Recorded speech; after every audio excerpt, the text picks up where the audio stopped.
Hey YouTube, what's going on? Got another quick overview here for you guys of my Daniel Defense DDM4V11.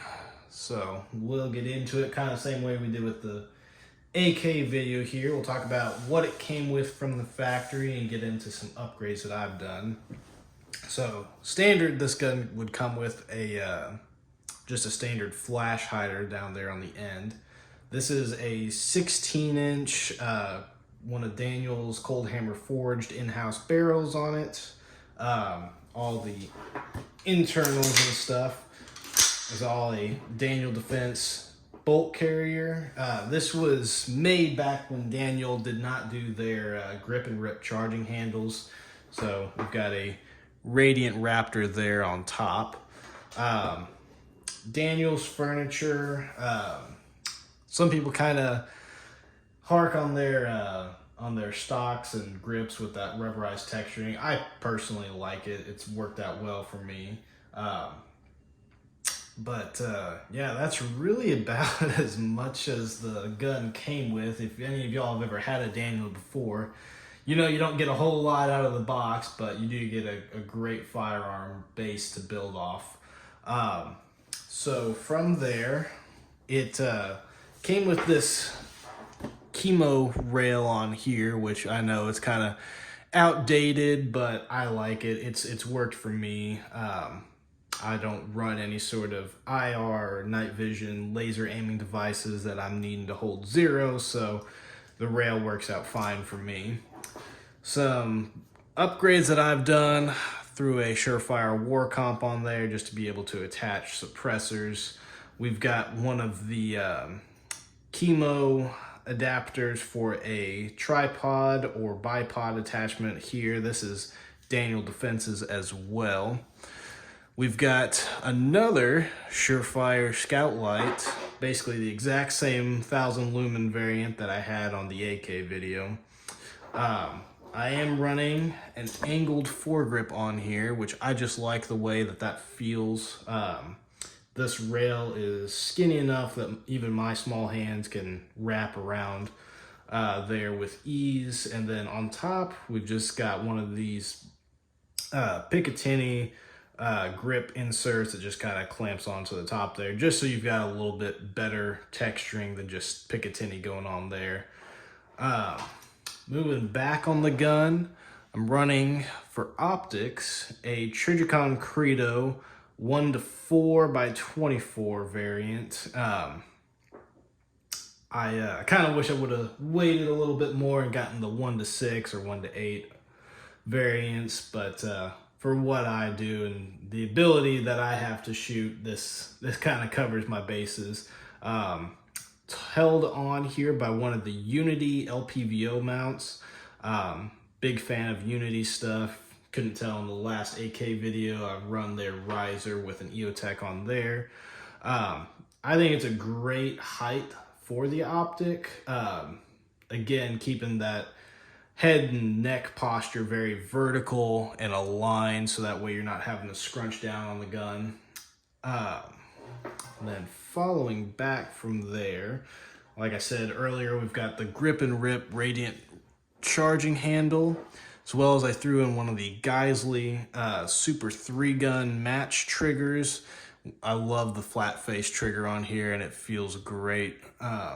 Very light. I think this thing, after the couple thousand rounds I've put through it, it's probably gotten down to just about a 3-pound trigger pull on there.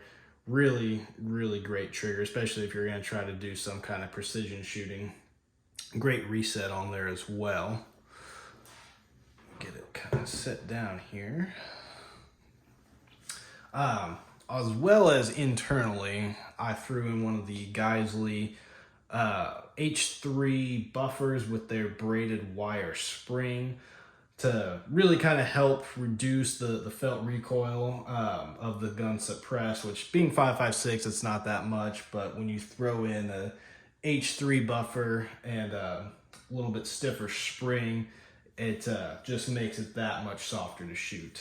If any of you guys know anything about Daniel, they've got a great reputation in terms of reliability, parts where all the bolt is MPI tested, as well as being chrome lined, all stuff that should be industry standard now. And Daniel's just done a great job. I've not had any issues with this gun that I can recall with any types of ammo. It's very accurate for my ability with a variety of loads, anything from a 55 grain to 62 grain and 77 and everything in between. What else can we go over here?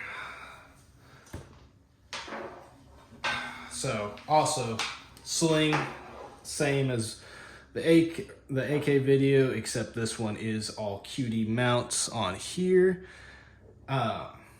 Been great so far. Daniel gives you a variety of sling mount options through the stock, the back of the lower receiver here, and then on the rail as well. Kind of show y'all what it looks like with a can as well. On this gun, I run my Surefire SOCOM Mini, which that's been great for this gun. A lot of people think it's a Warden, and then I was like, no, it's an actual suppressor.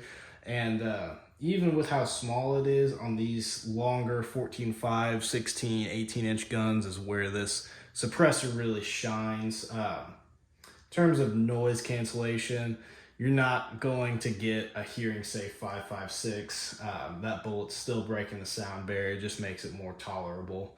But this can has been great in terms of flash and signature reduction, as well as it does not get very hot. The barrel or the suppressor, really. I've not ever fired anything like full auto through it, or tried to do one of the Sage Dynamics burn downs on there. But for what I've done to the gun, it is great in terms of holding up for that sustained fire. What else? Yeah, and then the last thing, obviously, if y'all can't tell, I've got a theme with the rattle can going on here. Same thing with the Rust-Oleum, just kind of matte colors and doing the same grid and mesh pattern. It works out well for the environment I'm in, really kind of blends in well with the brush. So yeah, that kind of concludes my overview of my Daniel Defense DDM4V11. Great gun. Can't recommend them enough. Yeah, you pay for it, but if you want to have a gun that you buy once, cry once type of deal, this is definitely it. Just very solid, very reliable, great reputation, and yeah, can't recommend them enough. Alrighty, y'all have a great day.